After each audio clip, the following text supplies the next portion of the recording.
Fantasy mind, fantasy life, youthful years. Growing up in a family of 9 was challenging. From my perspective, my family would have included a total of 12, but my mom had 2 miscarriages, a single child, and a set of twins. Each child held a specific position based on their ranking in age. In my case, I was near the bottom ranking. In position, I was the 5th child. My mother explained to us, at an early age, how she had to distribute her time with each child. I genuinely felt loved by my parents and siblings. My parents were extremely attractive. My brothers were handsome, and my sisters were pretty and shapely. Everyone had smooth, flawless skin tones, ranging from French vanilla, caramel, cinnamon, mocha, and milk chocolate. My older siblings were my surrogate parents growing up, so there was not a close bond with them until later in life. The oldest sister was a good surrogate mother and was the epitome of what my church members called the perfect little lady. I adored her so much. I wanted to be her clone. She is thriving, and her motto is, "Keep on living."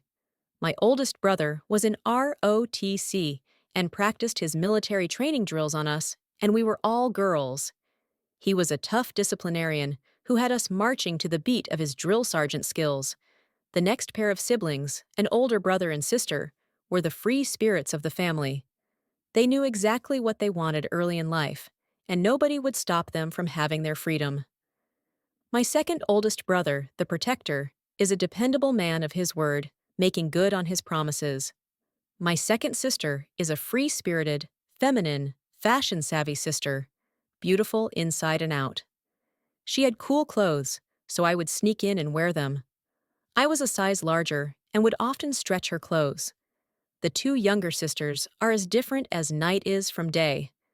My sister, 3 years younger than myself, is a beautiful, creamy, smooth-skinned fashionista who creates beautiful poems.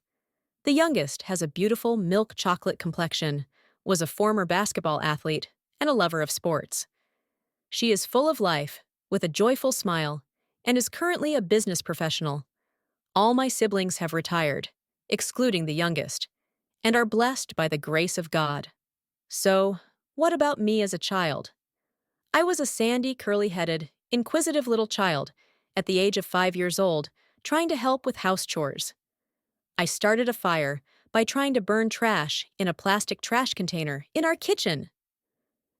Another time, while my mother was resting from washing clothes, I decided to put my arm through an old-fashioned washing machine wringer, a device for wringing water from wet clothes. To see what would happen, I woke my mother up with a horrifying scream. She had to break the machine before it shattered my arm. My parents labeled me accident-prone, and I must agree, there was proven truth to that statement. I got a wire hanger stuck in my lower eyelid. Who does that? Pretending I was married, I forced an old ring on my finger too small that turned my finger green, blocking my circulation. My father had to use a hacksaw to take the ring off. The heat from the hacksaw was unbearable. It took a week for my finger to heal. Another accident that happened was when a neighborhood kid hit me in the eye with a horse apple. My reflexes were not quick enough. Oh yes, I liked the taste of one-a-day vitamins so much. I ate the whole bottle. By the grace of God, in the name of Jesus, none of those accidents caused any visible, permanent damage. I was a happy, silly, inquisitive little girl who wanted to live in a world full of joy and laughter. When my parents would ask me what I wanted to be when I grew up, I would answer a clown. It brought me joy to see my family members laugh and be happy. As I got older, my aspirations changed from clown to chorus girl dancer to flight attendant. You might wonder why I chose a chorus girl dancer for my profession. I loved watching the showtime at the Apollo dancers, and I fantasized I was one of the ladies. I really wanted to wear those lavish chorus girl costumes. Fortunately, I did not become a clown or flight attendant, but I did fulfill the fantasy of the chorus girl dancer. More on that later. Do you wonder why I wanted to become a flight attendant?